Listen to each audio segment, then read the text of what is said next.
Morning everyone! Hello! Kamusta po kayo? Magandang umaga! Kape-kape. Tapos na naman po tayo maghatid ng mga bata, estudyante. Yan po, ngayon pa lang po tayo magkakape pagkaalis nila.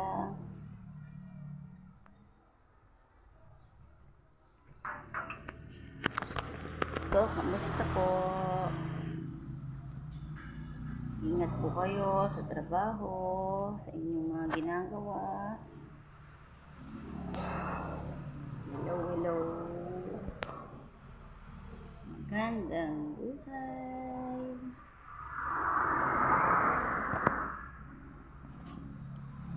Sana okay lang po kayo. Busy-busy ang mga mommy, daddy sa trabaho, paghatid ng bata, pagsundo. Ayan, ang araw-araw po nating routine. Basta ingat lang po tayo. Have a good day. Bye-bye.